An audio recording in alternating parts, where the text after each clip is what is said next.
Part 5 Parvati की तपस्या, कामदेव का रहस्य और शिव का जागरण।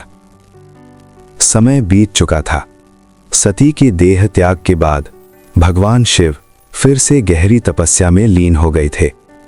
वे संसार से बिल्कुल दूर हो चुके थे। हिमालय की बर्फीली चोटियों पर जहां केवल हवा की आवाज सुनाई देती थी, वहीं ध्यान में बैठे थे महादेव।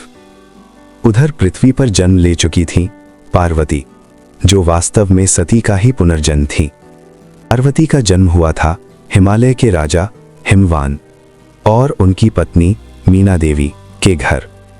बचपन से ही पार्वती का मन ध्यान और भक्ति में लगता था। जब वे छोटी थीं, तब से ही उन्हें एक ही देवता के बारे में सुनना अच्छा लगता था, भगवान शिव। जैसे जैसे वे बड़ी होती गईं, उनकी भक्ति और भी गहरी होती गई। उधर स्वर्ग में देवता अभी भी चिंतित थे, क्योंकि असुर तारकासुर दिन प्रतिदिन शक्तिशाली होता जा रहा था।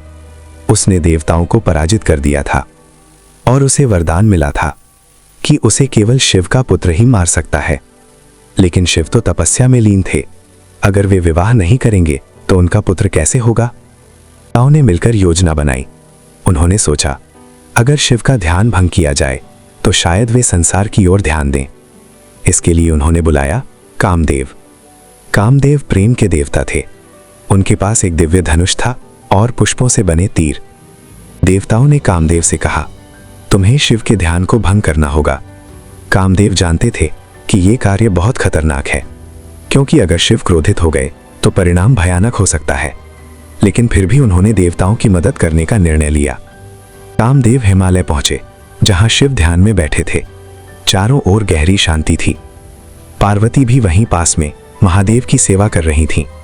कामदेव ने अपने पुष्प बाण को तैयार किया और धीरे से उसे शिव की ओर छोड़ दिया। ही वो बाण शिव तक पहुंचा, उनका ध्यान भंग हो गया। महादेव ने आंखें खोली। उन्हें तुरंत समझ आ गया कि किसी ने उनकी तपस्या भंग की है। क्रोध से उनकी तीसरी आंख खुल गई और उस अग्नि से कामदेव तुरंत भस्म हो गए। कामदेव की पत्नी रति ये देखकर रोने लगी। उन्होंने शिव से प्रार्थना की, हे महादेव, मेरे पति को जीवन वापस दीजिए। शिव का हृदय करुणा से भर गया। उन्होंने कहा, कामदेव अब शरीर के बिना भी संसार में प्रेम की भावना के रूप में जीवित रहेंगे। इसी कारण कामदेव को अनंग भी कहा जाता है। निर्णय लिया कि वे भी सती की तरह कठोर तपस्या करेंगी। उन्होंने राजमहल छोड़ दिया, जंगल में जाकर तप करना शुरू किया। पहले उन्होंने फल खाए, फिर केवल पत्तों पर रहने लगी और अंत में उन्होंने भोजन भी त्याग दिया। उनकी तपस्या इतनी कठोर थी कि ऋषि मुनि भी आश्चर्यचकित हो गए। शिव ने पार्वती की भक्ति की परीक्षा लेने का निर्णय लिया। वे एक साधु का रूप लेकर पार्वती के सामने आए। उन्होंने कहा, तुम शिव को पति क्यों बनाना चाहती हो? वे तो एक अजीब योगी हैं। वे शमशान में रहते हैं, भस्म लगाते हैं और सर्प धारण करते हैं। पार्वती का उत्तर। पार्वती मुस्कुराई।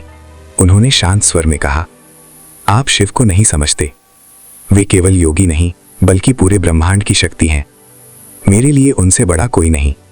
ये सुनकर साधु मुस्कुराने लगे और अगले ही क्षण वे अपने असली रूप में आ गए। वो थे भगवान शिव। पार्वती से कहा, तुम्हारी भक्ति सच्ची है। तुमने अपने प्रेम को सिद्ध कर दिया है। मैं तुम्हें अपनी पत्नी के रूप में स्वीकार करता हूं। यह सुनकर पार्वती की तपस्या सफल हो गई। देवताओं में खुशी की लहर दौड़ गई।